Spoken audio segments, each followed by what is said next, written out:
President Trump has declared the U.S. is, quote, totally prepared to use a military option against North Korea, which he says will be devastating. It comes as the U.S. military warns North Korea could combine long-range missiles and nuclear bombs that could reach the continental U.S. North Korea says the president's threats and repeated insults to their leader amount to an American declaration of war, a claim the Trump administration dismisses. Well, a Tumwater man who fought in the Korean War in the 1950s worries that history will repeat itself.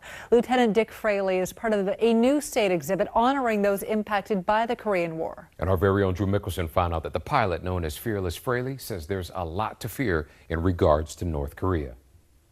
Well, you look at that and it's so peaceful, you can't believe that it's death and destruction associated with it. Dick Fraley almost died here. Yeah, the Yalu River.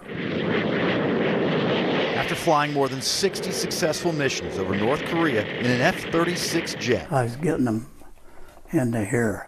Lieutenant Fraley got shot down. In the canopy and engine area here, it just blew the engines away practically. His buddies told him to eject, but he didn't want to. He feared he'd lose his brand new Canon camera. One of them, I don't know who said it, said a four-lettered word. He says, I'll buy you a new one, get the hell out.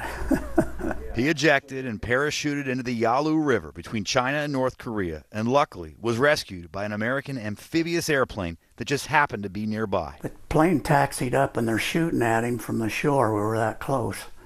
There's these bullets whizzing around. Fraley was injured enough to be sent back home, but he kept on flying. Here's Fearless Fraley. He rode on B-52s during the Cold War and when they dropped napalm over Vietnam. You know, history repeats itself. In this case, it's kind of grim. Fearless Fraley now fears the U.S. may be headed for another Korean War.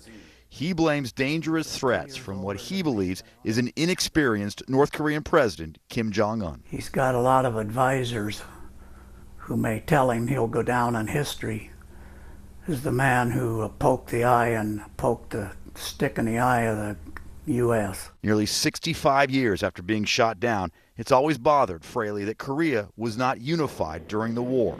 He wishes he could have helped it happen then and even today. Oh yeah, I'd like to fly over there. You got an airplane, I'll fly you. Drew Mickelson, King 5 News. Fraley received the Distinguished Flying Cross in 1959.